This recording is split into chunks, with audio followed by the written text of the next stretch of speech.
Shalom Pak Bambang, saya mau izin bertanya. Benarkah Yesus itu Rasul? Mohon pencerahannya. Assalamualaikum warahmatullahi wabarakatuh, saudara-saudara. Dahulu pada saat saya masih SMA, ada beberapa dari teman saya menyebarkan salah satu artikel yang ditulis oleh Muhammad Hariswarno.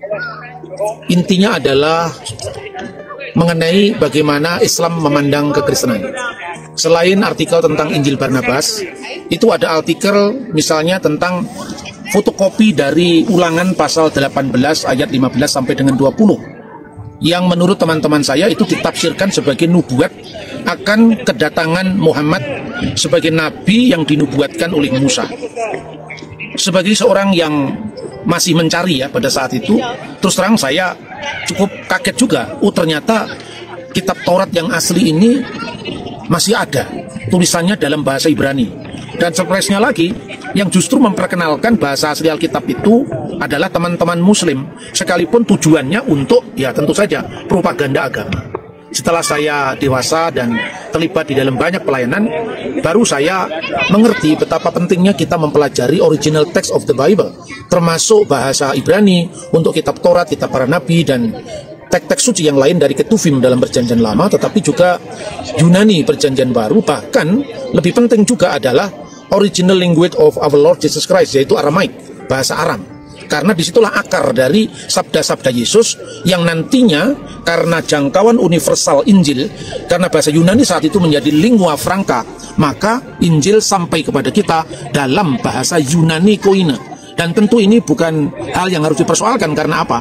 Karena di gereja Yerusalem sendiri, Kisah Rasul pasal 16 ayat 1, yang menjadi anggota dari gereja Yerusalem itu tidak hanya berbahasa Ibrani yang dikenal orang Ibrani, maksudnya bahasa sehari-harinya bahasa Aram, dan bahasa kitab suci ketika masuk ke sinagog atau beribadah di Bait Allah, sebagian besar tertulis dalam bahasa Ibrani, khususnya dalam pembacaan Taurat dan kitab nabi-nabi. Namun sebagian dari ritus Yahudi misalnya tentang Pesah itu dalam bahasa Aram. Misalnya ketika memecah-mecahkan roti Paskah, Seder HaPesah, itu diucapkan dalam bahasa Aramaik. Bunyinya adalah halakma annea diakalu afaktana bi'ar'a demisraim. Inilah roti sengsara yang dimakan oleh nenek moyang kita di tanah Mesir. Tetapi Kisah Rasul 16 ayat 1 juga memuat tentang orang-orang Yahudi yang berbahasa Yunani, dan mereka memakai teks yang disebut Septuaginta.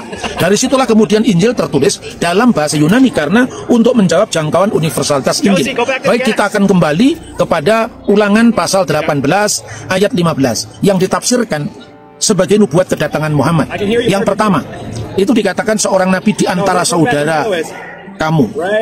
Lalu ditafsirkan, bukankah Musa itu dari bangsa Israel yang adalah keturunan dari Ishak dan itu melahirkan Bani Israel? Bersaudara dengan siapa Ishak itu? Bersaudara dengan Ismail yang menurunkan bangsa Arab yang akhirnya melahirkan Muhammad. Maka nabi seperti Musa itu tentu adalah Muhammad.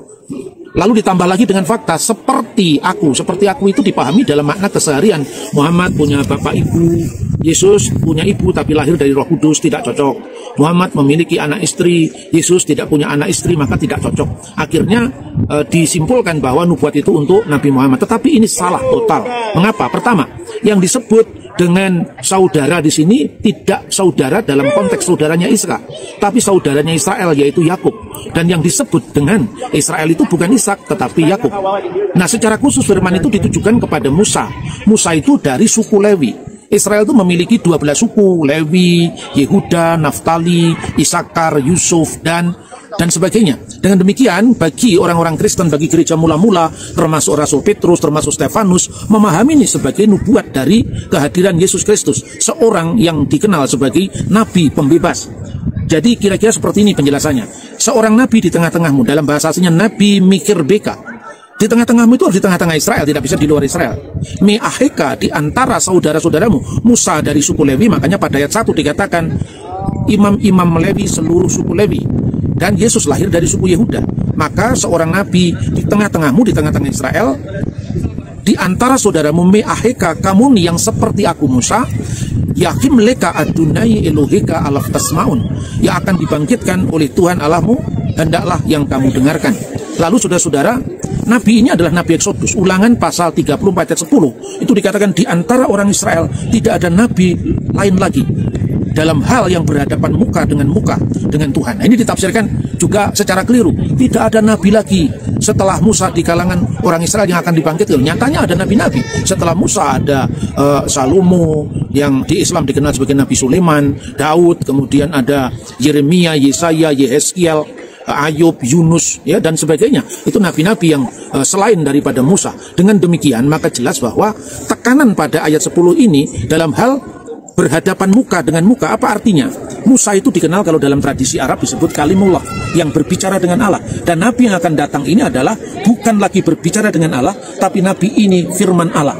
Jadi firman Allah yang menjadi manusia, dalam kemanusiaannya itu dia bertugas sebagai nabi. Karena jabatan mesianik dalam Yudaisme, sang Mesias itu memiliki 3 matra: nabi, imam, raja. Sekaligus ini juga saya menjelaskan pada teman-teman muslim ketika saya memberikan pencerahan pada orang Kristen, umat kita sendiri, itu tidak mengintervensi agamamu, sama sekali tidak.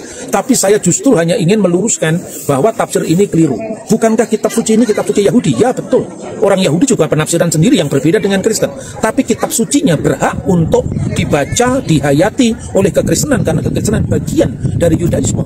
Kalau orang Samaria, bahkan sebelum zamannya disebut Yahudi karena berasal dari suku Yehuda, dari kerajaan selatan, itu disebut sebagai orang Samaria. Mereka menyebut dirinya Somer HaTorah, yaitu sebagai pemelihara Torah. Orang Parisi menyebut dirinya sebagai penafsir Taurat. Orang Saduki mengatakan hanya Taurat. Orang Eseni yang juga Yahudi menyebut sebagai Ose HaTorah. Dan orang Kristen menurut surat-surat di Rasul Paulus, Yesus Kristus penggenap Torah. Jadi kami ini saudara satu Torah. Sekalipun orang Yahudi tidak bersepakat dalam hal misalnya posisi Yesus dalam konteksnya dengan Holy Trinity atau Ketritunggalan, itu bisa dijelaskan. Tetapi dalam Taurat itu kita sama. Karena itu Rabi Rambam atau Rabi Moshe ben Maimun dilarang mengajarkan Taurat kepada orang Muslim. Karena apa? Kalau cocok itu diambil, ditafsirkan menurut tafsiran mereka, tetapi kalau tidak cocok dituduh palsu. Lalu mereka mengatakan Taurat itu tidak diilhamkan oleh Tuhan dari surga. Nah, ini saudara-saudara. Kemudian yang kedua yang harus kita tegaskan, di kalangan Kristen sendiri yang tidak paham, puncak dari kedudukan Yesus itu adalah dia anak Allah, dia Tuhan, dia adalah firman Allah yang adalah Allah sendiri, itu betul. Tapi dengan demikian tidak berarti menyangkal kenabiannya, tidak dengan demikian menyangkal kerasulannya. Meskipun kerasulan dan kenabian itu dipahami berbeda dengan Islam. Sebab kalau Yesus bukan nabi, maka Yesus tidak bisa menggenapi nubuat dalam kitab Ulangan pasal 18 ayat 15 sampai dengan 20.